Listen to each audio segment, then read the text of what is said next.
जय माता दी माता रानी के भक्तों। तो आज हम जानेंगे कि माता रानी की नवरात्रि में नाखून और बाल क्यों नहीं काटे जाते। नवरात्रि का पर्व भारत में बहुत ही धूमधाम से मनाया जाता है।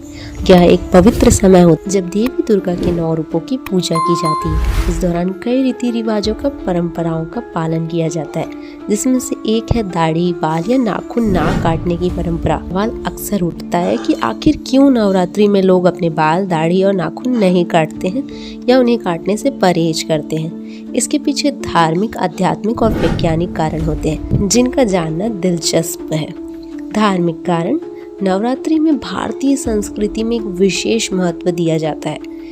इसे शक्ति का पर्व माना जाता है, जिससे देवी की आराधना की जाती है। हिंदू धर्म में मान्यता है कि दौरान शरीर को शुद्ध और प्राकृतिक अवस्था में रखना चाहिए, जिससे कि देवी की कृपा प्राप्त हो सके।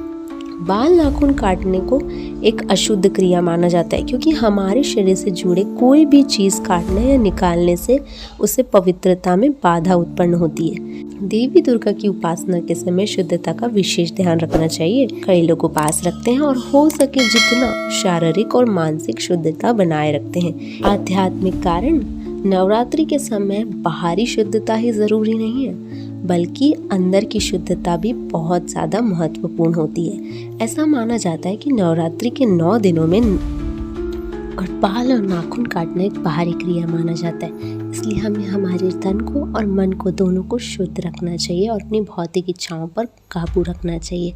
इसलिए तपस्या और साधना को अच्छे से करने के लिए, नियंत्रण में रखने के लिए हम नाखून और बाल को नहीं काटते हैं। वैज्ञानिक कारण: धार्मिक और आध्यात्मिक कारणों के अलावा नवरात्रि में दाढ़ी, बाल और नाखून ना काटने के कुछ वैज्ञानिक कारण भी हैं। हमारे शरीर से जुड़े हर चीज़ का एक वैज्ञानिक दृष्टिकोण है।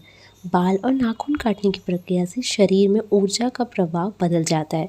पुराने समय में लोग मानते थे कि शरीर के बाल और नाखून प्राकृतिक रूप से बढ़ते हैं। इन्हें काटना हमारे शरीर की ऊर्जा को प्रभावित कर सकता है, इसमें बदलाव आते हैं। यह समस्या अक्सर सर्दी या बदलते मौसम में होती है। वैसे में नाखून और बाल काटना स्वास्थ्य के लिए भी लाभकारी नहीं होता है। इसीलिए ये 3 कारण थे धार्मिक, आध्यात्मिक और वैज्ञानिक। आपके दृष्टिकोण से कौन सा सही है? कमेंट में जय माता दी जरूर लिखिए। हमारे चैनल को सब्सक्राइब कीजिए ऐसी ही कहानियाँ और रोचक तत्व जानने के लिए। जय श्री राम।